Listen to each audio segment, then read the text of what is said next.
राधिका चांडक है और proudly coached by Anchal Nandan Kumar and mentored by Usha ji and Shailesh ji.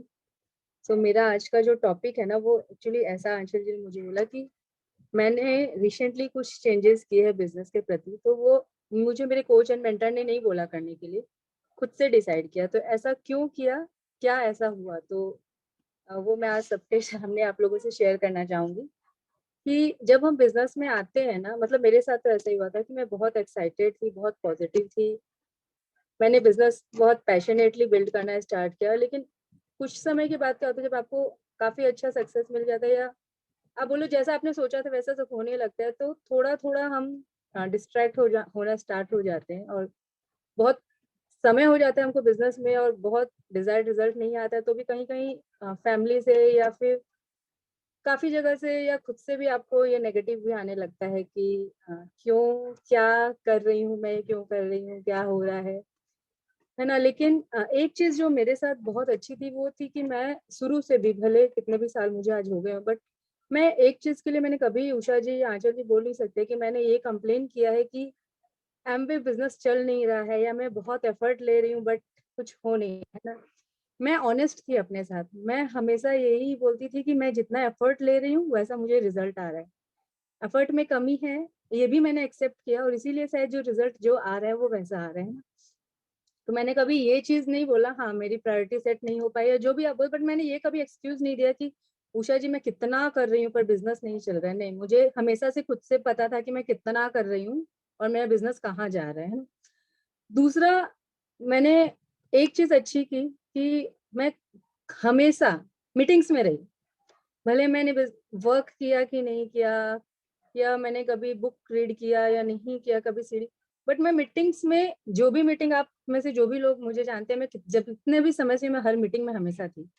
And Robbie जी ने एक चीज बहुत अच्छी बोली थी कि आप अपने किसी भी डाउनलाइन को या आप खुद को भी ये फोर्स मत करो आपको ये सारी चीजें करनी है। उनमें से कोई भी एक चीज यदि आपका डाउनलाइन कर रहा है ना, तो वो सब इंटरकनेक्टेड है। कभी ना कभी उसको समझ में आएगा, कंटिन्यूस यदि वो मीटिंग कर रहा है आप अप्रिशिएट करो उसको, करते करते उसको समझ में आएगा बुक्स की क्या इंपॉर्टेंस है, सीडी की क्या इंपॉर्टेंस है। तो सेम चीज आंचल जी और उषा जी ने भी कभी मुझे किसी भी चीज के लिए कभी फोर्स नहीं किया कि आपको ये करना है वो करना है। मीटिंग्स में आए क्योंकि हमें अच्छा लगा, एसोसिएशन में रहे इसीलिए कहीं ना कहीं माइंडसेट बना, गलत रास्ते पे नहीं गए। एटलीस्ट सक्सेसफुल बहुत जहां हमको जाना है, बट हम कहीं गलत रास्ते पे नहीं गए। बिकॉज हम हमेशा, उषा जी ने मतलब कभी मेरी तरफ से कम्युनिकेशन गैप भी हुआ या जब हम लो फील करते हैं तो हमको लगता है ना हम नहीं, बट उषा जी ने और आंचल जी ने हमेशा वो कम्युनिकेशन बना के रखा। बट जैसा जाल जी बोलते हैं ना, आपको कोई और मोटिवेट नहीं कर सकता, आप खुद से ही मोटिवेट हो सकते हैं, है ना। तो ऐसा ही मेरी लाइफ में भी एक इंसिडेंट हुआ। अभी जैसे मेरी डॉटर ने बोर्ड्स के एग्जाम दिए एंड उसके बाद उसको आईटी में जाना था, तो हमने बहुत सारे इंस्टीट्यूट में घूमे। होता है कि आपके कोच मेंटर बहुत सारी चीजें आपको बताते हैं, आपको पता होती है, आप बुक्स में पढ़ते हैं, बट जब तक वो रियली नहीं होता है ना आपके सामने, ऐसा कुछ आता नहीं आपको, शायद कहीं ना कहीं हम वो विश्वास नहीं कर पाते हैं ना। तो जब मैं उसके लिए, हम जहाँ भी गए, हर इंस्टीट्यूट में हमें एक बात बोली गई कि 0.5% यहाँ पे सक्सेस रेशियो है। मतलब उसको पहले से ये बता दिया गया कि इतने लाख बच्चे अपीयर करते हैं, उसमें से इतने बच्चे ही सिलेक्ट होते हैं जेई मेंस में, और उसमें से भी इतने ही एडवांस में सिलेक्ट होते हैं, और उसमें से भी इतनों का ही सिर्फ आईआईटीज में होता है एडमिशन। तो वो बच्चे को पहले से ये प्रिपेयर कर दिया गया है कि ऐसा होने वाला है। कुछ लोग होते हैं जो 4 साल से भी करते हैं और आप शायद ये चीज 2 साल में करने वाले हैं, या कुछ लोग एक। तो वहां पे क्या मैटर करता है कि आप कितना प्रेशर हैंडल कर पाते हो, जब आप एग्जाम हॉल में बैठते हो ना, तो आप कितना प्रेशर हैंडल कर पाते हो वो मैटर। तो मुझे ना उस समय मुझे उषा जी की सारी बातें की, जब उन्होंने मुझे पहली बार प्लान दिखाया था ना, उन्होंने यही बताया था और वो हमेशा यही बताते हैं। 95% लोग सक्सेसफुल नहीं होते हैं, 5% ही सक्सेसफुल होते हैं। और वो 5% इसलिए सक्सेसफुल होते हैं क्योंकि वो कंसिस्टेंट काम करते हैं, है ना। तो एक दो चीजें वहां पे समझ में आई। पहली चीज की, वो इंस्टीट्यूट ने, बहुत सारे इंस्टीट्यूट गए बट जहां हमने एडमिशन उसका लिया, उसने क्लियरली बोला कि हमें भीड़ नहीं चाहिए, हमें ऐसे बच्चे चाहिए जो सच में परफॉर्म करें। उस इंस्टीट्यूट ने बिना एग्जाम लिए उसका एडमिशन लेना, बोला हम लेंगे ही नहीं एडमिशन क्योंकि हमें क्वालिफाई करना है, हमें देखना है। तो वहां पे ये आया कि हम जब कैंडिडेट को लाते हैं तो हम कैसे क्वालिफाई करते हैं ना, क्या हम क्वालिफाई करते हैं उनको। उन्होंने बोला, जो उषा जी मुझे हमेशा पता नहीं कितने सालों से बोलते हैं कि कंसिस्टेंटली काम करना है। आप यदि बीच में 4, 5, 10 दिन की भी छुट्टी ले रहे हैं ना, तो आप उतना पीछे चले जा रहे हैं। बट कहीं न कहीं उस चीज़ को सीरियसली नहीं ले रहे थे, है ना? बहुत सारे अपने आप से घर परिवार में बहुत सारी चीज़ें आती हैं, उनको हम ये ले रहे थे कि ये तो आना ही है। बट वहाँ उन्होंने मेरी बेटी को क्या बोला कि आप 1 दिन की भी छुट्टी नहीं ले सकते। शादी-ब्याह में गए भी, आप 2 दिन गए तो आप 2 ही दिन, मतलब ऐसा नहीं कि बिल्कुल भी नहीं लेना, 2 दिन जाओ, बट होता है क्या, बहुत सारे बच्चे वो 1 हफ्ते की छुट्टी ले लेते हैं। आप यदि वो करेंगे तो आप बहुत पीछे चले जाएँगे। सेम चीज़ पता नहीं उषा जी मुझे कितने समय से समझा रहे हैं कि आप 2 दिन, 5 दिन की छुट्टी लेते हो तो आप कितने पीछे चले जाते हैं। बट वहाँ वो चीज़ स्ट्राइक हुई कि नहीं, कैंडिडेट को ये बता के ही, और उस सबके बीच ये चीज़ माइंड में कि जैसा कैंडिडेट चाहिए, पहले मैं खुद तो वो करूँ। मैंने सामने से आंचल जी को बोला कि आंचल जी, मुझे जब हमारी बात हुई कि आंचल जी, उषा जी ने कभी ये नहीं बोला कि आप ऐसा करो या वैसा करो तो ही हम आपको अपने, बट मैंने बोला नहीं, मैं अपने कोच और मेंटर की वैल्यू करूँगी। मैंने आंचल जी को सामने से बोला कि आंचल जी, जब मैं डीसीआर करूँगी ना, उसके बाद ही मैं आपको कॉल करूँगी। जिस दिन मैं डीसीआर नहीं हुआ ना, मैं आपसे बात भी नहीं करूँगी, बिकॉज़ ये मेरा आपके प्रति रिस्पेक्ट शो करने का है कि यदि मैं वो कर रही हूँ काम, तो ही मैं आपको टाइम लूँ, वरना मैं क्यों आपका टाइम लूँ? क्योंकि मैं ऑनेस्ट खुद के साथ ही नहीं हूँ, तो आपका टाइम क्यों खराब करूँ? सेम चीज़ मैंने उषा जी को भी बोला कि उषा जी, जब मैं काम करूँगी ना, तो ही एक्शन लूँगी, तो ही मैं आपसे बात करूँगी। ये मैंने अपने लिए क्राइटेरिया सेट किया, उषा जी, आंचल जी ने नहीं बोला था करने के लिए। और वो क्यों कर पाई? बिकॉज़ अंकुर जी, मैंने खुद को बोला कि अंकुर जी जैसे बोलते हैं ना कि हर प्लान में हम लोग ने सुना है कि आप 2 साल कंसिस्टेंसी के साथ काम करो तो आप प्लैटिनम इज़िली जा सकते हैं, बट वो आपको कंसिस्टेंसी के साथ करना पड़ेगा।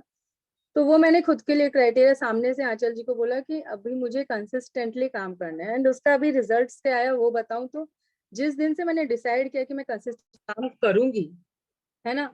उस दिन से पता नहीं कैसे अपने आप अपॉइंटमेंट सेट होने लगे हैं। मैंने आंचल जी से डिस्कस किया, आंचल जी, क्योंकि है ना, देखिए कोई चीज़ एक साथ नहीं होती है। निक एंड पारुल जी जब आए थे, उन्होंने ए एंड बी लिस्ट के बारे में बताया था।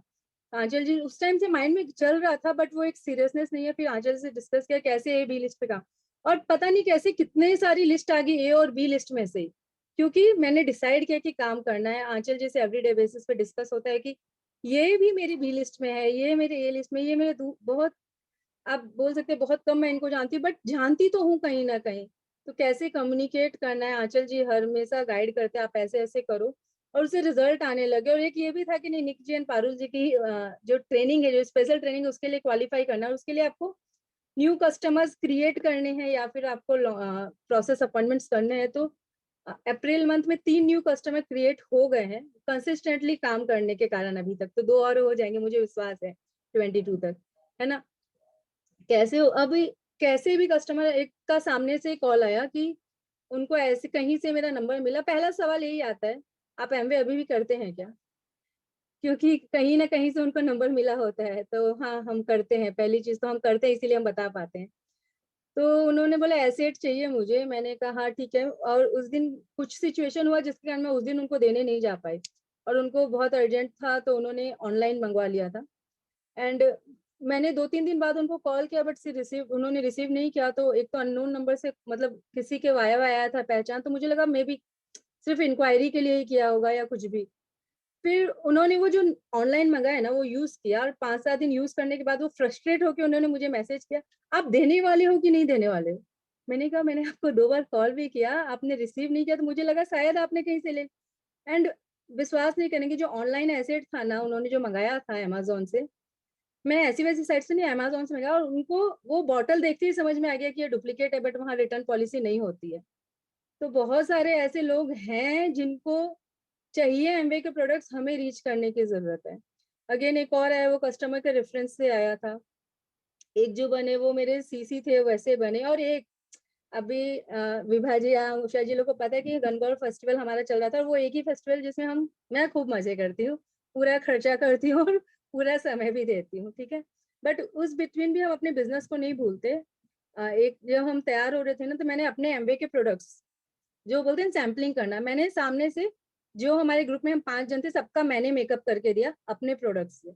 उसका रिज़ल्ट ये है कि मुझे foundation, eye shadow, eyeliner, Kajal, lipstick and अपना ये एंटी एजिंग वाला फेस वॉश, इसका ऑर्डर आया। बिकॉज उन्होंने यूज किया, उनको फील हुआ कि प्रोडक्ट बहुत बेहतरीन है, और बोला भाभी जब भी ऑफर आया मेरे लिए, और अभी जैसे ऑफर आया अप्रैल का, मैंने उनको बताया ऑफर है आपके लिए, तो उन्होंने मुझे इतने कंफर्म ऑर्डर्स दिए। जब आप सैम्पलिंग करते हो और आप अपने बिजनेस को अपने बैक ऑफ द माइंड रखते हो तो आपको रिजल्ट आते हैं, है ना। एंड दिल खोल के प्रोडक्ट दे देने चाहिए यूज करने के लिए, नहीं सोचना चाहिए इतना महंगा फाउंडेशन है, इतना महंगा लूज पाउडर है, मैं अप्लाई करने दूं कि नहीं दूं। बिकॉज आंचल जी ने एक बार स्टोरी शेयर की थी, बोले हम जब जाते हैं एयरपोर्ट पे तो बहुत सारे लोगों को वो सैंपल के लिए परफ्यूम देते हैं, बहुत महंगे होते हैं, बट वो देते हैं तो उससे क्या होता है ना, उनको पता है कि इतना दूंगी तो लॉ ऑफ एवरेज काम करता है, तो ऐसा रिजल्ट आएगा। तो वो उषा जी, आंचल जी, इन लोगों ने पहले से ही माइंडसेट बना दिया है कि आप सैम्पलिंग के लिए प्रोडक्ट्स दो, दिल खोल के दो। तो जो मैं बेसिकली जो निचोड़ है वो यही है कि सेल्फ डिसिप्लिन ही आप कर सकते हो तो ही आप इस बिजनेस में सक्सेसफुल हो सकते हो। कोई और आपको कंट्रोल नहीं कर सकता है, कोई आपको डिसिप्लिन नहीं कर सकता है, आप खुद ही खुद को डिसिप्लिन कर सकते हैं। So thank you so much Anchal, Usha ji, ये टॉपिक देने के लिए, थैंक यू सो मच।